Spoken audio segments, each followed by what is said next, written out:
Всем привет! Сегодня приготовим, без преувеличения, одно из самых вкусных и любимых блюд. Причем такое блюдо можно готовить и на праздники для гостей, и в будние дни для своей любимой семьи.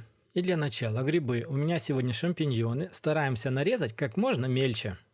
И после того, как вы нарезали все грибы, отправляем их на сковородку и обжариваем самым любимым для вас способом. Ну а уже готовые обжаренные грибы отставляем в сторонку, пускай они полностью остынут. Пока будут остывать грибы, мы берем куриное филе и стараемся разрезать его вот таким вот способом вдоль на 3 ровные части. Какие-то кусочки получатся больше, какие-то кусочки получатся меньше. Куриное филе можно заменить на любое другое мясо, например, свинину. Далее все нарезанные куски мяса, что вы заготовили, обязательно накрываем пищевой пленкой и не очень сильно усердствуем, мелкими зубьями отбиваем мясо как на отбивные. Старайтесь сделать так, чтобы куски мяса увеличились по площади примерно в 1,5-2 раза. А после того, как вы отбили с одной стороны, мясо нужно будет посолить и поперчить, затем перевернуть на вторую сторону и отбивать опять-таки вторую сторону. Со второй стороны мясо нужно тоже будет посолить и поперчить, отправить в отдельную тарелку для того, чтобы оно немножко промариновалось. Затем нам понадобится твердый сыр. У меня сегодня вот такая вот моцарелла, примерно половина, это где-то 100 грамм сыра. И полностью вот эту всю половину нужно натереть на мелкой терке.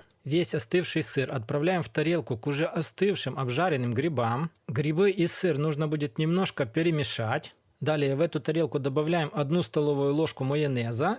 Затем майонез с грибами и сыром немножко перемешиваем. Еще нам понадобится небольшой пучок зелени. У меня сегодня петрушка, и ее нужно будет постараться тоже очень хорошо измельчить. Отправляем ее в тарелку к сыру и грибам и тоже очень хорошо перемешиваем. И на этом наша очень вкусная начинка будет готова. Затем нам понадобится 1 помидор, и его нужно будет постараться на вот такие вот небольшие треугольнички или полоски, как еще называют. Помидор можно будет заменить на сладкий перец.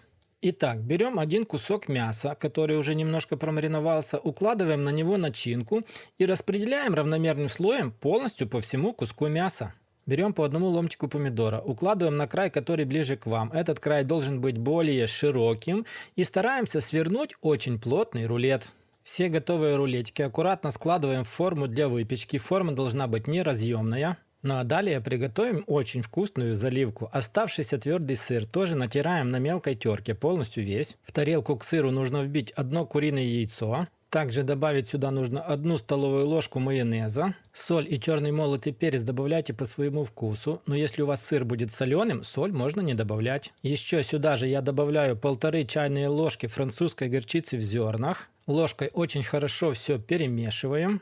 Ну и в самом конце я добавляю еще небольшой пучечек измельченной петрушки и тоже очень хорошо все перемешиваем. И в итоге очень вкусная заливка у нас будет готова. Полностью всю заливку, которая у нас получилась, мы отправляем в форму наверх на рулетики. Стараемся ее равномерно распределить полностью по всей верхушке. После этого отправляем рулетики в разогретую духовку до 190 градусов на 40-45 минут. Ну и через 45 минут у нас вот такая вот красота необычная получается. Вы только посмотрите, сколько сока выдало это блюдо. Так что если кто-то не верит, что куриная грудка бывает сочной, сделайте по такому рецепту это блюдо. Ну и вот сейчас самое время посмотреть, какое же блюдо у нас получилось. В ролике этот рулетик я разрезаю ножом, но также он очень хорошо будет разрезаться обыкновенной вилкой. Ну и вот еще одно подтверждение тому, что рулетики получаются внутри тоже очень сочными.